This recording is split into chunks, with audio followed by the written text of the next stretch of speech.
오늘은 공황장애를 극복하는 사람들의 생각의 습관에 대해서 한번 알아보도록 하겠습니다. 아마 여러분들이 공황장애가 뭐다 또는 공황장애 치료는 어떻게 하는 거다 이런 정보들은 많이들 접하실 수 있을 건데요. 어떻게 극복을 했고 사람들이 그리고 극복한 사람들은 어떤 특징을 가지고 있는지 이 부분에 대해서 궁금한 분들이 아마 조금 있으실 겁니다. 그래서 오늘은 제가 그 생각의 변화를 어떤 식으로 변화를 가져갔던 분들이 공황장애를 좀 극복할 수 있고 우리가 조금 주의해야 할 생각의 습관은 어떤 것인지에 대해서 한번 이야기를 해볼까 합니다. 가장 기본적인 거겠지만 공황장애란 무엇이고 이 공황장애가 맞는지에 대해서 뭔가 살펴보기 위해서는 가슴이 두근거리거나 호흡이 가빠지거나 손발이 찌릿찌릿하거나 어지럽거나 하는 여러 가지 이런 교감신경계가 활성화되는 증상들이 비예측적으로 반복적으로 나타나는 공황 발작이 수시로 일어나서 일상생활이 제한이 되는 상태를 공황장애라고 이야기하죠. 그래서 공황 발작만 있다고 해서 패닉 어택이라고 하는데 이 공황 발작만 있다고 해서 공황장애냐? 사실은 그건 아니에요. 그런데 이 공황 발작이 너무 자주 반복적으로 일어나거나 내가 어떤 일을 하려고 하면 또는 터널을 지나가려고 하면 또는 다리를 건너려고 하면 KTX를 타려고 하면 비행기를 타려고 하면 이런 공황 발작 때문에 내가 어떤 이것들을 회피하게 된다. 일상생활에 제한이 있다 하면은 공황장애로 준하는 치료를 받아야 된다라고 생각하시면 될 것 같습니다. 그래서 이 공황장애가 이제 진단이 되게 되면 이제 치료로 병원에서 하는 치료는 크게 이제 두 가지가 있는데요. 하나는 여러분들이 잘 아시는 약물 치료입니다. 이 약물 치료는 이 항우울제 그리고 신경안정제라고 하는 항불안제 이렇게 두 가지를 보통 많이 써요. 이 항우울제는 우리의 어떤 이 세로토닌이라는 성분을 좀 올려줘서 우리가 조금 덜 민감하게 스트레스를 받을 수 있도록 안정되게 하는 역할을 하게 됩니다. 그래서 이 항우울제는 사실은 복용한다고 해서 바로 공황이 멈추거나 여기서 극복되는 것이 아니라 우리 이 항우울제가 효과를 발휘하기 위해서는 한 4에서 6주 정도는 우리 몸에서 뭔가 변화를 일어날 시간을 조금 줘야 되는 거죠. 그래서 많은 분들이 실제적으로 오셔서 왜 나 공황장애, 나 우울증 아닌데 왜 항우울제를 주냐라는 질문도 많이 하시게 되고 왜 먹었는데 계속 불안하고 공황이 계속 생기냐 이런 질문도 하시긴 하는데요. 이 공황이나 불안에 대해서 가장 효과적인 치료 중에 한 가지가 이 항우울제를 투약하는 것이고 이 항우울제는 바로 즉각적으로 효과가 있는 것이 아니라 어느 정도 시간이 조금 필요하다는 것들을 좀 아시면 좋을 것 같고요. 그리고 신경안정제라고 알려져 있는 항불안제를 투여하는 이유는 이 일시적으로 교감신경계가 활성화되어 있는 것들을 약간 낮추는 역할을 합니다. 그러니까 복용하면 조금 마음이 편안해지거나 공황의 신체적인 반응이 줄어드는 효과를 가지는 거죠. 그래서 병원에 가면 필요시약이라고 이제 좀 주실 거예요. 의사 선생님들이. 공황이 오시면 드세요 또는 불안하면 드세요 하는데 그 약이 이제 항불안제인 것이고 복용 후 일정 시간, 그러니까 짧은 시간 내에 마음이 조금 편안해지고 안정된 역할을 합니다. 다만 이 효과는 오래 지속되는 것이 아니라 조금 일시적이기 때문에 근본적인 치료는 이제 항우울제와 항불안제가 같이 가는 약물 치료를 꾸준히 하는 것이 도움이 될 수 있습니다. 약물 치료 이외에도 사실 이 공황장애 치료로 가장 잘 알려져 있는 것은 이제 인지행동 치료라는 것이 있는데요. 이 인지행동 치료라는 것은 우리가 공황에 가지고 있는 이 생각을 바꾸고 이 공황으로 제한되는 일상생활에 노출함으로써 이 생각의 변화를 가져오는 치료라고 볼 수 있습니다. 그래서 정신의학에서는 공황장애에서 약물 치료와 인지행동 치료를 병행하세요라고 1차 권고사항으로 되어 있어요. 그런데 어떤 경우에는 약물 치료만으로도 효과적인 경우가 있고요. 어떤 경우에는 두 가지 동시에 했을 때 더 효과적인 경우도 있고 때로는 약물 치료를 할 수 없는 경우에는 비약물 치료로만 하는 경우들도 있습니다. 증상이 경하거나 그리고 일상생활이 제한이 적거나 그리고 생긴 지 얼마 안 됐을 때에는 소량의 약물 치료만으로도 바로 즉각적으로 좋아지거나 일상생활을 회복하는 경우들도 상당히 많습니다. 그런데 그렇지 않은 경우에는 웬만한 경우에는 약물 치료와 인지행동 치료를 병행을 하는 것이 가장 효과적이라고 되어 있고요. 그리고 약물 치료를 할 수 없는 경우들도 있죠. 내가 임신을 했거나 아니면 내가 복용하고 있는 약과 상호작용 때문에 약을 먹지 못하거나 아니면 좀 나는 개인적으로 약물은 좀 복용하지 않고 싶다. 이런 경우에는 단독으로 인지행동 치료만으로 효과적인 경우들도 있습니다. 하지만 이런 개인의 상황에 따라서 모두 이 치료가 동일한 건 아니에요. 어떤 분들은 우울감이 공황만 있는 것이 아니라 공존하는 우울감 때문에 약물 치료를 깊게 하면서 인지행동 치료를 해야 되는 경우들도 있고요. 어떤 경우에는 다른 ADHD적인 부분과 아니면 공황이 같이 있는 경우도 약물 치료가 조금 달라질 수도 있는 거죠. 그러니까 꼭 나한테 맞는 치료를 정확하게 하는 것이 중요한 것이라는 것입니다. 여러분들이 나는 공황장애이기 때문에 이 치료가 절대적이야 이런 것이 아니라 본인의 상태에 적합한 치료를 하는 것이 매우 중요하다고 볼 수 있으니 꼭 정확한 정신건강의학과에서 본인에 대한 정확한 평가 후에 치료를 하실 것을 권고드리고 있습니다. 그래서 이 인지행동 치료로 다시 돌아오면 이 인지행동 치료 중에 우리가 교정해야 될 생각의 습관은 뭐냐면 이 재앙화의 사고예요. 재앙화의 사고는 뭐냐면 한 번에 공황이 생기면 끝이다.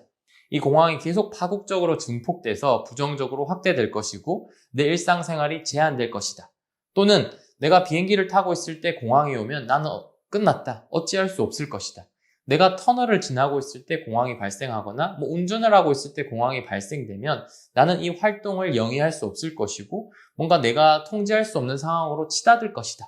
이런 것들이 이제 우리의 재앙화의 사고와 관련된 인지 오류라고 할 수 있는데요. 이러한 인지 오류, 재앙화의 사고들을 변환시키는 작업이 이 인지행동 치료의 인지적 교정을 의미합니다. 이런 식으로 재앙화의 사고 이후에도 인지적 오류가 있겠죠? 그런데 이 인지 오류를 계속적으로 교정하는 습관을 바꾸고 그리고 그 다음번에 해야 될 일은 행동이에요. 행동은 그 어떤 내가 두려워하는 상황을 직접적으로 노출을 해봐야 합니다. 비행기에서 못 타겠다. 또는 내가 대중교통을 못 타겠다. 아니면 난 영화관을 못 가겠다. 이런 식으로 제한된 상황이 있을 텐데 그냥 부딪히세요 하면 너무나 두려워서 하지 못하는 경우들이 많아요. 그런데 약물을 복용하면서 그다음에 인지적 교정을 하면서 불안한 감정을 조금 줄이고 부딪혀보는 훈련들을 하다 보면 이제 경험에서 오는 자신감이 생기는 거죠. 나한테도 적용이 되네. 사람들이 불안하지 않거나 공황이 적게 온다라고 얘기는 하는데 나는 아닐 거야 라고 생각을 하는데 나도 그런 좋은 경험들, 긍정적인 경험들을 하다 보면 이제 자신감이 생겨서 그 다음에 나 이거 해봐야지, 또 이거 해봐야지 라는 생각들이 드는 선순환의 과정들이 될 수 있다라는 것입니다. 그래서 여러분들이 이걸 할 때 가장 중요하게 생각돼야 될 부분들은 여러분들의 이런 공황이라는 신체 증상에 대해서 인식을 제대로 해야 된다는 거죠.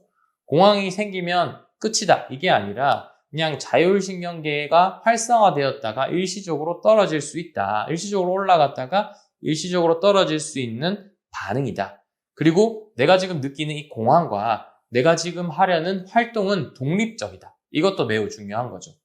예를 들면 제가 이 촬영을 하는 동안에 공황이 올 수도 있어요. 그죠? 공황이 올 수도 있는데 실제로 이 공황이 오는 것과 촬영을 못하는 것, 촬영을 못하게 되는 상황과는 별개 독립적인 상황이라는 겁니다. 물론 그럴 수는 있겠죠. 내가 공황에 계속 신경을 쓰이고 이거 증폭시키는 생각들을 계속하게 되면 저 지금 잠깐 촬영 못하겠어요. 공황에 와서 못하겠어요. 할 수 있어요. 그런데 이 그냥 단순히 한 번 올라갔던 이 증상만으로는 우리가 이 공황 증상이 우리 이런 촬영을 방해할 만큼의 어떤 장애 요인이 아니라는 겁니다.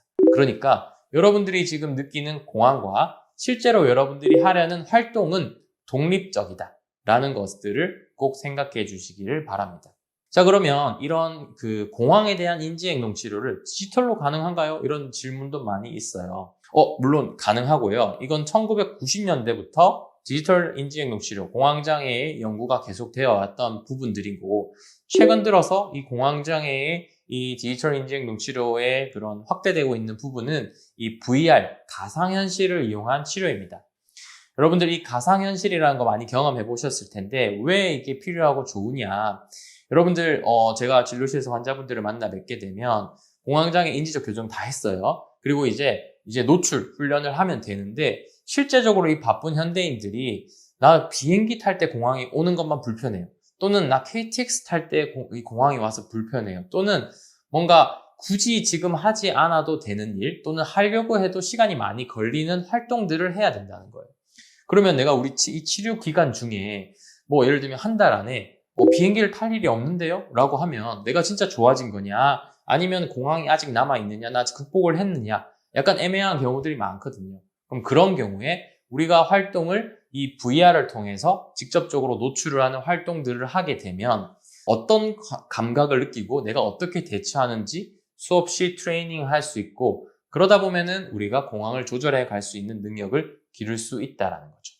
그래서 이 VR 기법이 요즘에 이 디지털 인지행동 치료에 많이 활용이 되고 있고요. 요 VR 가상현실을 이용한 인지행동, 공황장애 인지행동 치료에 대해서는 저희가 추후에 요 프로그램들을 도입해서 이제 관련 리뷰를 할 예정이니까 많은 관심 있으신 분들은 참고해 주셨으면 좋겠습니다. 그리고 실제로 많은 연구 결과에서도 이 가상현실을 통한 노출 치료가 매우 효과적이다. 다만 실제 이 공황이 왔을 때의 느낌과 가상현실을 통한 이 공황에 대한 느낌의 차이를 어떻게 극복할 것이냐, 이거는 치료적으로 어떻게 풀어나가야 될 것이냐는 앞으로의 과제이다라고 되어 있어요. 근데 이런 부분은 이제 현실적으로 이제 인지행동 치료를 시행하면서 치료자들과 다뤄볼 수도 있는 부분들이기 때문에 충분히 활용해 볼 만한 기술이라고 생각을 합니다. 이 디지털 인지행동 치료를 통해서 또는 인지행동 치료를 통해서 어떤 사람들이 효과가 있냐, 아까 말씀드린 공황장애 약물 치료에 효과 있는 사람들과 이 인지행동 치료에 효과가 있는 사람들은 조금 다른 것 같아요. 왜 다르냐면 이 약물 치료 같은 경우에는 증상이 경할수록, 그리고 발병한 지 얼마 안 될수록 매우 효과가 좋은 경우들이 상당히 많습니다. 그런데 이 인지행동 치료는 조금은 다른 양상이 있는 것 같아요. 이게 증상이 심할수록, 그리고 이 직업적이나 사회적인 기능 손상이 심할수록 효과가 있는 경우들이 있어요. 왜 그러냐면 이 인지행동 치료라는 거는 자기 인지를 교정하고 부딪히는 어떤 나의 노력이 들어가야 되는 부분이거든요. 근데 증상이 심하지 않은 분들은 치료하다가 좋아지는 경우들이 많아요. 인지행동 치료 끝까지 가지 않아도 좋아지는 경우들이 많고, 약물 치료만 해도 좋아지는 경우들이 많기 때문에 이거 끝까지 할 필요 없을 것 같아 라고 느끼는 경우들이 많은데, 어떤 치료 동기적인 부분에서 직업 손상도가 높고 그 다음에 공황이 심하신 분들의 경우에는 이 인지행동 치료가 오히려 꼭 필요하다. 그리고 매우 도움이 될 수 있다. 왜냐? 본인이 치료적인 시간을 많이 낼 수도 있고 치료에 대한 동기가 높기 때문에 치료를 열심히 할 가능성들이 높고, 이런 인지행동 치료를 효과적으로 받을 가능성들이 높다라는 거죠. 그러니까 이런 특성이 있으신 분들은 나는 약물 치료랑 인지행동 치료를 좀 병행해 보는 것도 괜찮겠다.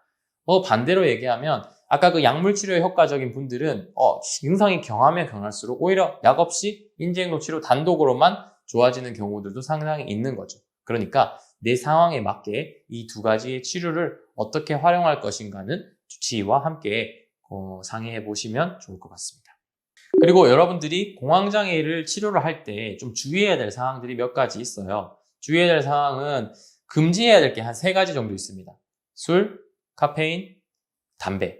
커피 마시고 카페인이 신경항진을 막 시키게 되죠. 그러다 보니까 이 공황으로 오인될 가능성이 크고, 담배도 마찬가지예요. 담배 피면 잠깐 불안이 완화되는 것 같지만 다시 또 올라가서 불안이 증폭되는 경우들이 많고, 이게 술은 재밌는 게 이건 술은 마신 다음 날에 공황이 옵니다. 왜냐하면 술은 이 젖산이라는 물질로 분해되게 되는데 공황이 원인이 되는 물질로 작용하게 되는 거죠. 그래서 여러분들이 공황이 내가 만약에 심하다면 요 3가지를 조금 안 하는 것으로 주의하는 것이 좋고, 그리고 뭔가 격렬한 운동을 하거나 뭔가 활동을 하면서 이 자율신경계가 올라가는 증상들을 공황으로 오인하지 않도록 주의하는 것이 중요합니다. 그리고 이 인지행동 치료 이외에도 공황에 도움이 되는 부분들은 이완치료, 호흡치료 또는 명상 이런 것들이 있을 수 있는데요. 근육이완법 같은 경우에는 근육의 수축을 준 만큼 이완을 시키고, 이 이완시키는 방법들을 트레이닝시키는 근육이완법들이 있을 수 있고요. 그리고 이완치료 중에 하나인 이 호흡법도 들이마시는 숨보다는 내쉬는 숨에 중점적으로 두고, 왜냐하면 공황이 발생됐을 때는 여러분들이 가지고 있는 산소의 양이 평상시보다 높기 때문에 공황이 발생되는 거거든요. 그래서 숨을 들이마시려고 하면 안 되고 숨을 내쉬는 데 포인트를 둬서 내쉬는 게 한 7대, 그 다음에 들이마시는 게 한 3 정도의 비율로 계속 내쉰다라고 생각을 하면 되고요. 그리고 이 명상이나 이런 이완에 도움이 되는 활동들은 모두 다 공황장애 치료에 도움이 된다라고 보시면 되겠습니다. 그리고 이 공황장애가 극복이 잘 안 되는 사람들의 유형이 있는데, 그 중에 가장 제가 많이 경험한 요인은 이 완벽주의적인 성향을 가진 사람이에요. 이런 성향을 가진 분들은 공황이 완전히 없어져야 된다고 생각하기 때문에 실제로 좋아졌는데도 약간의 증상만 생기면 나 원래 다시대로 재발했어. 나 다시 치료가 재발해서 더 이상 의미가 없을 것 같아. 이거 왜 완전히 안 없어지지? 스트레스를 더 받게 되고 오히려 이 공황장애가 더 증폭되는 경향들이 생긴다는 거죠. 그러니까 여러분들이 주의해야 될 것들은 이 신체적 증상들을 완전히 없애는 것은 불가능하다. 그러니까 이걸 조금 내려놓고 공황장애의 증상들을 좀 컨트롤할 수 있는, 조금 내려놓는 부분들이 필요하다라는 겁니다. 그래서 마지막으로 여러분들께 정리하면 이 공황장애를 제가 치료해본 결과, 인지행동 치료를 해본 결과 아까 말씀드린 이 제왕화의 사고 같은 인지 오류를 가지고 있거나 이 완벽주의적인 성향을 가지신 분들은 공황장애가 잘 치료되지 않거나 이 불안과 공황 반응을 증폭시키는 경향을 가지고 있어요. 그런데 이 공황장애를 극복한 사람들의 특징을 보면 오히려 반대겠죠. 이런 인지적 교정을 열심히 트레이닝해서 생각의 습관을 바꾸려는 분들, 그리고 자신의 공황 증상의 신체적 증상을 재인식하려고 노력했던 분들, 공황이 오면 끝이다가 아니라 공황이 오는 것과 공황이 왔을 때 그냥 활동을 하는 것은 무관하다라는 생각의 습관을 가지신 분들이 오히려 공황이 와도 당황하지 않고 뭔가 본인의 활동에 몰입하고 잘 넘어갈 수도 있고 오히려 그 공황장애를 극복할 수 있는 중요한 요인이었다라고 볼 수 있습니다. 그러니까 여러분들도 이 공황과 여러분들이 걱정하는 활동은 독립적이다. 그리고 그 고전적 조건 하에 끈을 내가 끊을 수 있다라는 생각의 습관의 교정을 계속 훈련하고 여러분들이 이 인지행동 치료 기법을 정확하게 익히시는 것이 공황을 극복할 수 있는 가장 중요한 방법이라고 볼 수 있고 실제로 공황을 극복하신 분들의 어떻게 보면 생각의 습관의 비법이라고 할 수 있겠습니다.